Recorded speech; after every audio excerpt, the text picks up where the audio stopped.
Let's bring in our political panel. Joining us once again is Liz Chatterton, Democratic strategist and president of the Chatterton Group, and Chris Wilson, a Republican strategist and CEO of Wilson Research Strategies. Chris, let me start with you this time. So what do you think? I mean, is it just wishful thinking for conservative big head radio talk show host here, boy, to have Hillary Clinton as the vice presidential nominee? Or does it make good sense that there are 18 million votes that she got, that's a good portion of which he won't get unless she's a part of it?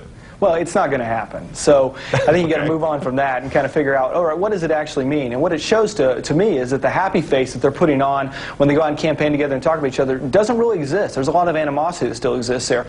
What's funny is a couple of days ago, I actually got an email from Barack Obama's campaign manager saying that if I'd send in $5, I could go into a drawing to walk out into Invesco Field with Obama.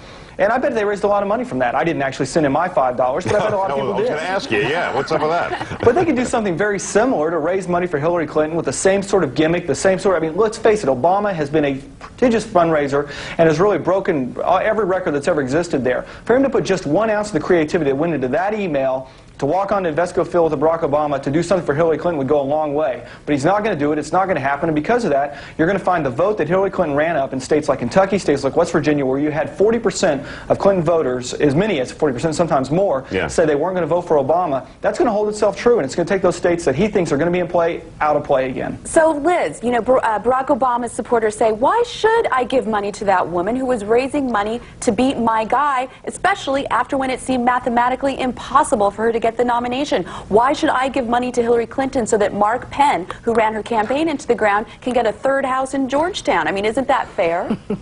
Amy, I think that's absolutely fair. And I will tell you that there are a lot of Barack Obama supporters who have enormous amounts of respect for Hillary Clinton, but aren't interested in retiring her campaign debt. That was her decision to go into debt. She didn't have to make it. She certainly has the money to do it. I mean, she and former President Clinton filed with $109 million last year. People. They've got the money. I think there are a lot of Barack Obama supporters, who are saying this is not their problem. And frankly, I think they're also saying, we won, you lost. And that may be a little tough, but at the end of the day, it's true. Obama has won this nominating process. She did not. It's time to move on. It's time to get Barack Obama elected in November. And Liz, I've got to jump on what I said a few minutes ago in the introduction to you guys.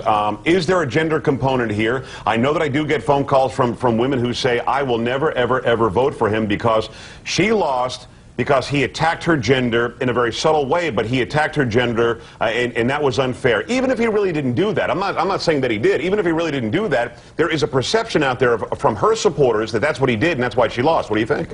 No, unfortunately, Joe, there's an enormous perception out there among her supporters that that's exactly what happened. The media contributed, that there were a whole lot of factors that contributed to her losing, which I find really sad because she lost because she made some fundamental errors in her own campaign. I actually don't believe in the whole misogynist conspiracy theory going on.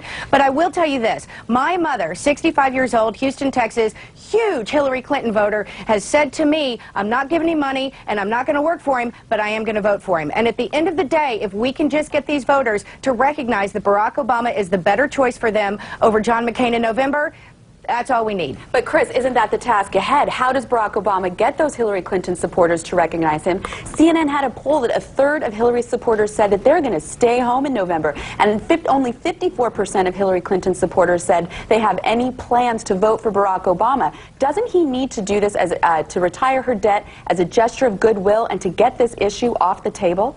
Well, he does, and exactly what I said earlier. They could use some of the creativity that they've used to raise $200 million so far to accomplish those goals. But it doesn't look like they're going to do it. And until they do, they're going to leave those voters behind. They're going to leave them at home. I agree with everything that Liz said. Obama supporters see that she ran up this debt on her own free will. They don't want Mark Penn to have a 3rd house in Georgetown, as much as Liz and I may believe that's so warranted. You know, it's just that 2's enough. And it is going to become a problem. It's driving a wedge between their supporters. There's a lot of people like Liz's mom who are going to vote at the end of the day. But there's a lot more who aren't, who either are going to stay home or who are going to vote for John McCain. And gets back to the issues that are going to decide this election. And I think there's a lot of people who voted for Hillary Clinton, a lot of conservative Democrats, that at the end of the day are not going to be with Barack Obama. 1, because he's not embracing her. 2, because he ran her out. And 3, because he's just not right for America. Hey, Liz, I've got to throw this at you. Okay, you're right. He won. She lost. Deal with it. Get over it. I'm not going to run it, but in her campaigns or in her congratulations speech to him, you know, we're going to fight together and we believe the same things, and the principles are we have to get somebody different in there and change, and I'm going to back you up. What if she just says, forget it? I'm not going to back you up at all. I'm not going to go and campaign for you. I'm not going to fight against you. But you help me out with this debt, or else I'm not going to go out there and help you out. And I had 18 million people vote for me. What if she pulls away from his campaign and just goes on vacation? She can.